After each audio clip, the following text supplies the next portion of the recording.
தந்தை, மகன், தூய ஆவியின் பெயராலே ஆமென். சாலமோனின் ஞானம் 2:23. கடவுள் மனிதர்களை அழியாமைக்கென்று படைத்தார். தம் சொந்த இயல்பின் சாயலில் அவர்களை உருவாக்கினார். அன்பார்ந்தவர்களே, ஆண்டவர் நம் எல்லோரையும் அழியாமைக்கென்று படைத்திருக்கிறார். நம் எல்லோரும் உயிர் வாழ வேண்டும், தொடர்ந்து உயிர் வாழ வேண்டும், நிலைத்து வாழ வேண்டும் என்று ஆண்டவர் உருவாக்கி இருக்கிறார். அவர் எப்படி உருவாக்கி இருக்கிறார்? தன்னுடைய சொந்த இயல்பின் சாயலில் உருவாக்கி இருக்கிறார். ஆண்டவரின் இயல்பு அது நம்மிலே நிலைநாட்டப்பட வேண்டும்.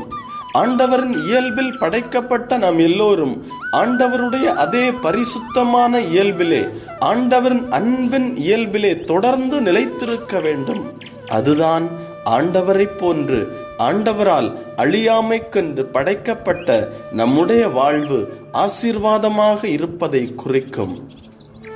நம் எல்லோரும் ஆண்டவரால் அழியாமைக்கென்று அவருடைய இயல்பிலே படைக்கப்பட்டிருக்கிறோம் என்றால் நம்முடைய வாழ்வு எவ்வளவு உயர்ந்தது, ஆசீர்வாதமானது. நம் எல்லோரும் இந்த உலக நிலைகளை கடந்து ஆண்டவர் எதை விரும்புகிறாரோ, ஆண்டவர் எப்படிப்பட்ட நிலைகளை மையப்படுத்துகிறாரோ அதை மட்டும் நாம் எல்லோரும் மையப்படுத்தி வாழ்வோம் என்றால் இந்த உலக வாழ்வும் விண்ணுலக வாழ்வும் ஆண்டவரோடு இணைந்த வாழ்வும் ஆசீர்வதிக்கப்பட்டிருக்கும். நம் வாழ்வை அர்ப்பணிப்போம். ஜெபம். ஆண்டவரே, என்னை உமக்கு அர்ப்பணிக்கிறேன். என்னை நீர் பரிசுத்தமாய் வாழ அழைத்திருக்கிறீர். உம்முடைய இயல்பின் சாயலை எனக்கு கொடுத்திருக்கிறீர். நன்றி செலுத்துகிறேன். ஆண்டவரே, உம்மை போன்று பரிசுத்தமாய் உம்முடைய இயல்பின் சாயலில் நான் வாழ்ந்து உம்மை மாட்சிப்படுத்த எனக்கு உதவி செய்வீராக.